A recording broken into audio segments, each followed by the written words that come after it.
Hey y'all. So I am bringing something to my doctor's office. It's a jug. We'll talk about it when I get in the car.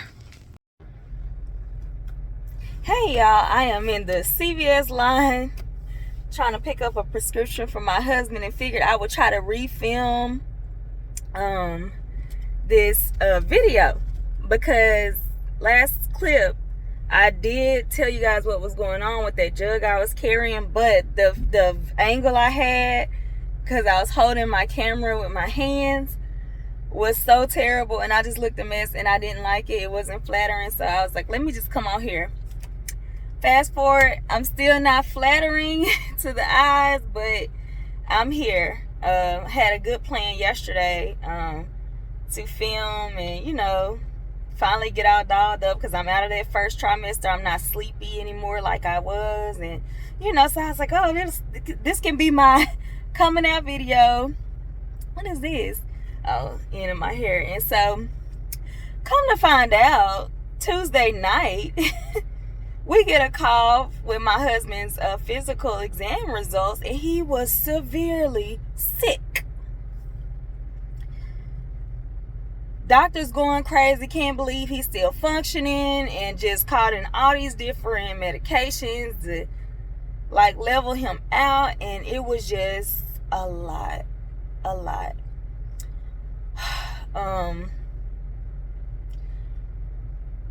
It was a lot. We got through it, y'all. I don't want to rant too long because I have to show you my sonogram.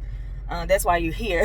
But just to catch some of the people up that are involved, in my life and that do watch me and know me from my vlogging days.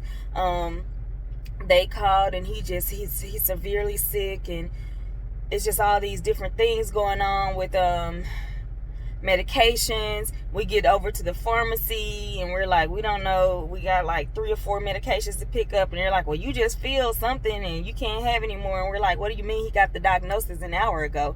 How's his prescription filled? And it was just, they were very passive behind the pharmacy. We were confused and kind of trying to process the news. And think about us trying to unpack what's happening to our lives and how we're going to have to change our lifestyle, the way we eat and everything. And we had to get all these medications, and some were refrigerated, some were not, and it was a lot. And we didn't eat dinner because as soon as he got off from work, we had to run to the doctor to let them know, hey, CVS is saying they don't have this, or the insurance won't approve that. There's a lot going on. And then she was like, okay, well, I'll call in a different one, or we'll have to figure out and get you guys a coupon because it's $1,000. Excuse me. It's $1,000 for the meds, and we'll try to see what we can do for you guys because he just would need those meds until we get his levels under control and not an ongoing thing. And so it was a lot. But we got through it. We got what we could from them, from the pharmacy. And I think the last thing left was his monitor. So they didn't have it in stock, which they didn't tell us. They just gave us whatever they had. And then I'm like, hey, I had to drive back up there the next day hey, y'all didn't give us the monitor, you gave us sensors. And they're like, oh, well, the doctor didn't call in the monitor, she only called in sensors. So I had to go back over to the doctor's office hey, you didn't call in this. And then had to go back over to the pharmacy, and they're like, well, we're out of stock with that. So whatever. Today I am here 2 days later, and I have his monitor here. So that's what's been going on with me, guys. I don't know why my glasses always look crooked. Maybe it's the way I hold my phone. But anyway, so long story long, that's what I was going through. But what I wanted to tell you guys from when I was walking into the my doctor's appointment, my blood pressure was high because we were talking about something that I don't know if I shared with you guys, but I have a possible tumor in my head. And it's not anything big. A lot of people go through life with it and don't know. It only showed up in my blood work because my prolactin level was high, if you know what that means for you medical people. So that's how it alerted them. So I need a CAT scan to kind of see what's going on with my pituitary gland, because it's not producing hormones like it should.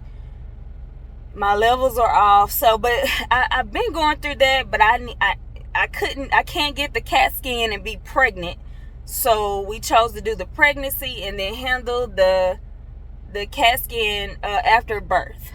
So I mentioned that to my OBGYN because remember you guys, I switched insurances because I jumped on my husband's, so I had to switch doctors, and I was just filling her in on some things that's going on with me, and talking about that makes me nervous.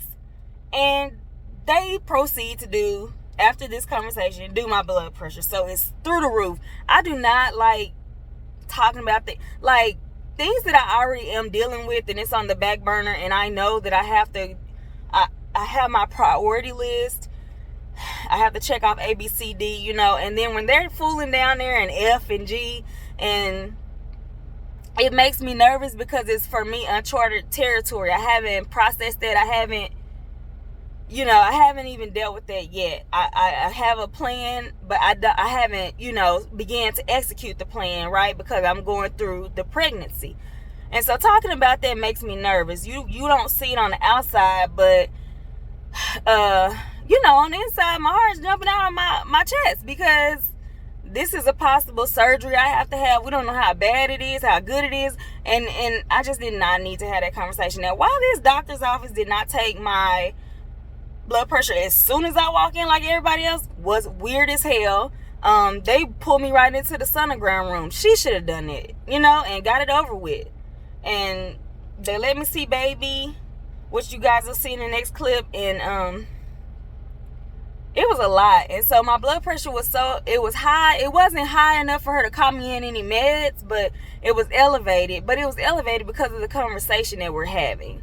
And plus my husband was there, and he's like getting on my case like, you should have just done this or that. And I'm like, and now here he go, he's sick, you should have just done this and that. Look, you got to be careful what you're telling other folks what they need to be doing when you need to be handling your own stuff, because I got this. But it wasn't a good conversation for me to have. It wasn't a good headspace for me. And so then they proceed to tell me I have to pour my urine, you guys, for 24 hours into this stupid jug and put it in my refrigerator. Oh my God. So I was being team too much. I did take everything out of my fridge and put it way in the bottom shelf, and I didn't waste any food. I'll say that because we didn't really have anything in there, but I did take out my juices. Well, I wasted juice, and I couldn't, y'all. I couldn't wrap my head around that. It was so disgusting to me.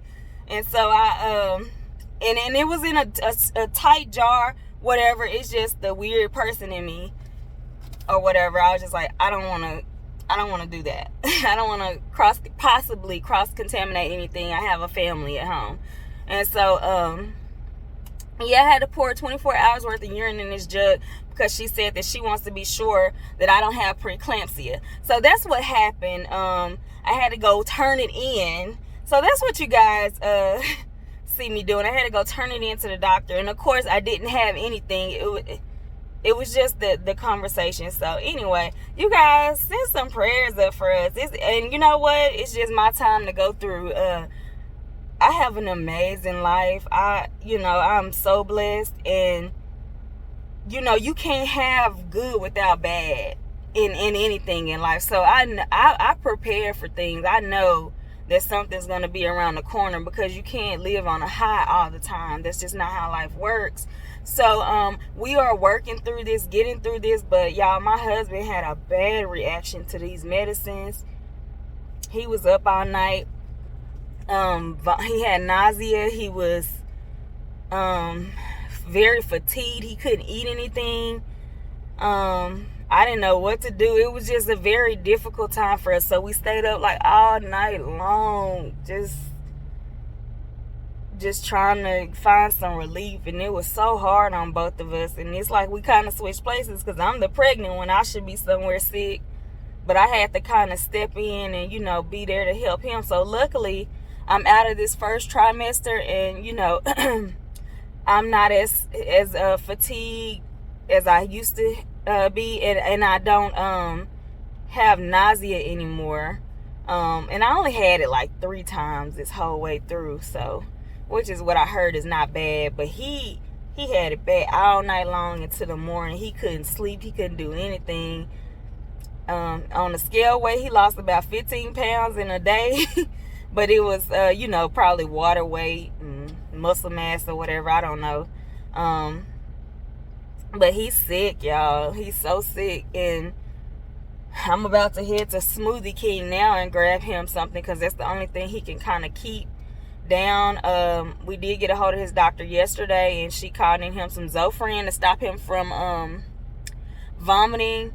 So I went and picked that up last night, and he's been taking that. So we haven't had any more episodes, but he is very sleepy. We've literally changed places, and it's so funny. But I guess that's why you have a partner, right, in life, and so somebody can, step up when you're down. And so that's what we're doing now, you guys. Let's see. I think that's all I need to update y'all. I got a bump, but I don't want to show y'all yet because I want to wait until my next video.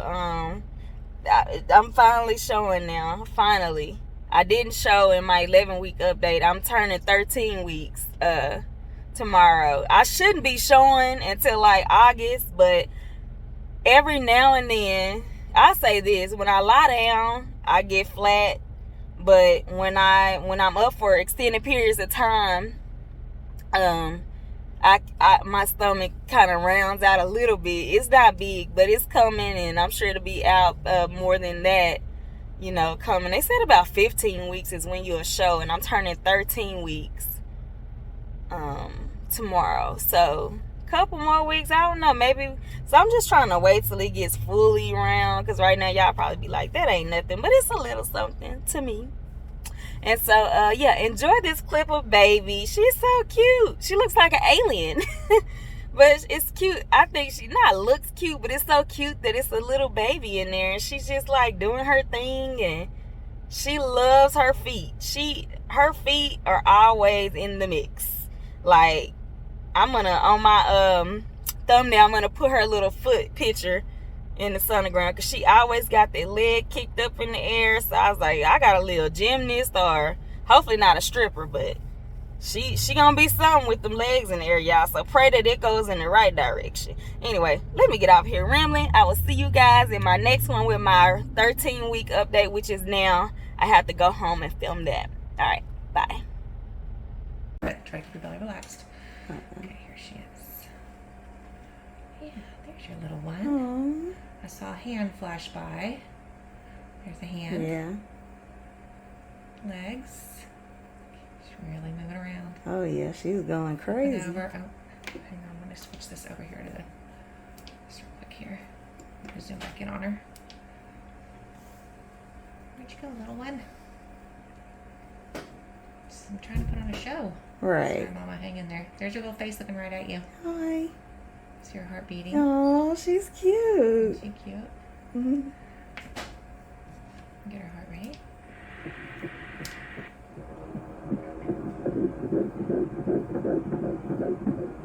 Beautiful. Okay. Current heart rate, about 159. Good. There she is again, really moving around.